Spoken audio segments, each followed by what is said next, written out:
Hello. Thank you, please. Thank you, thank you, thank you. All right, hello guys. My name is Jacob. I'm a student physical therapy assistant here with CBD College.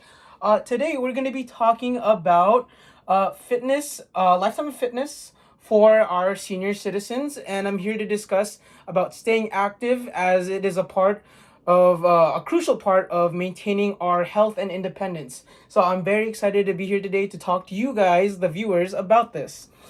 So let's go ahead and start by just defining some quick important key terms. So physical activity. What is it? Physical activity can be anything from mowing your lawn to doing household chores to walking up the stairs or even picking up the poo from the lawn from your dog.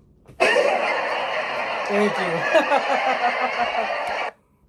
Anyways, next up, the next term I want to define is fitness. What is fitness? We always hear this word get thrown around in gyms and athletes. Well, fitness is basically the level of our health, our overall health. It encompasses a bunch of different things such as our physical strength, our cardiopulmonary endurance, our flexibility, and as well as our body composition, how much fat percentage to muscle ratio is within our body. These are all important things to keep in mind, right? And then finally, let's get to endurance. Endurance is how long can we maintain physical activity for a certain point of a certain point of time. Like how long can we perform that action?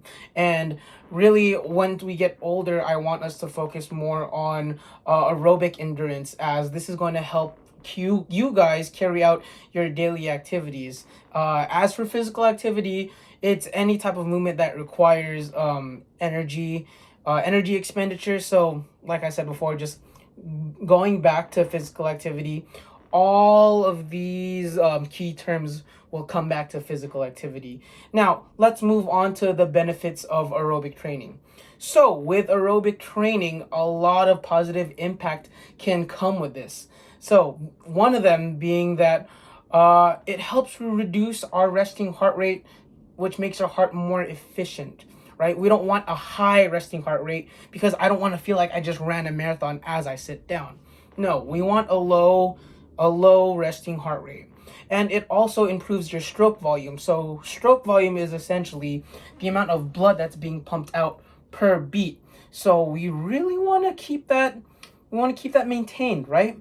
And that also improves our cardiac output, which is enhancing our oxygen delivery to our muscles and to our organs during all of these crazy activities, such as walking upstairs, going downstairs, taking a walk around the neighborhood. You know, very, very mundane day-to-day activities of daily living. But it helps overall increase our health and independence.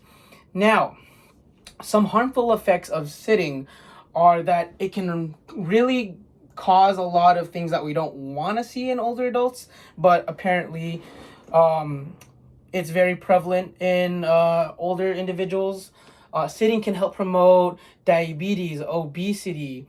It can also increase your heart disease and muscle atrophy. So living a sedentary lifestyle can cause all of these underlying conditions that we don't really want. So to combat this, I want to really encourage all of you to just take time out of your day. I know you're all sitting, so don't freak out. But right now, really just when you can throughout the day, stand up, stretch for an hour or two. You know, take a quick hour walk. Pause the TV, take a walk around the neighborhood, come back to the TV, or even while you're watching TV, you can stretch, stand up while watching TV. Don't stay sitting down. Sitting is not the best thing for you. Standing up and being active, using and utilizing your body is the best thing for you.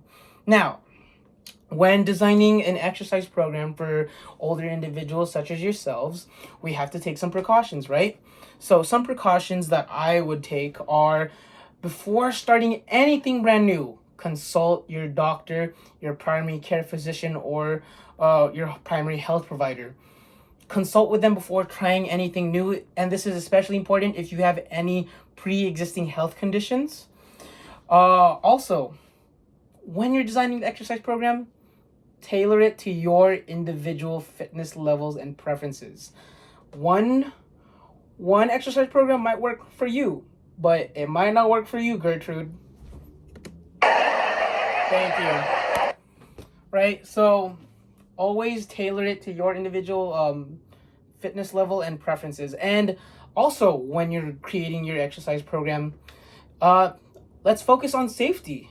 Throw in some balance exercises in there and balance training, and use the proper equipment to help you do that training so that you reduce your risk of falls, and you don't want to fall at such an older age. And when we're older and we injure ourselves, recovery rate takes so long, and it can prolong all the other goals that you have in life. So really just take care of yourselves when doing these. And also, when you progress yourselves in any form of exercise program, progress gradually. Do it incrementally. You know, you don't want to just jump from 10 pounds to 40 pounds. That's insane. Take it with caution, very lightly. Small portions make a big difference. And let's remember maintaining a proper warm up and a proper cool down and prevent injuries. You know, for a car to properly decelerate, you don't just stop, right? It's just gonna crash. You want to slowly and incrementally decrease and cool down. And lastly, before we close out, I would just again like to emphasize the importance of aerobic training and all of its benefits that it can do for all of you. Really just focusing on safety when performing your exercises. Another big one, and really just try to remember to always keep moving. Don't sit all day long. I know we love the TV. I'm sorry, but we can't just be sitting all day long. You have grandchildren, play with them. You have friends, go meet up with them. Go take a walk together. You know, any sort of activity where there's motion involved. I encourage all of you to do it, but do it in a safe manner so that you don't injure yourselves. And I just want to conclude by saying we're all on this journey together. I hope we can all be active together, and I hope I inspire you to make a change in your lives. Yeah.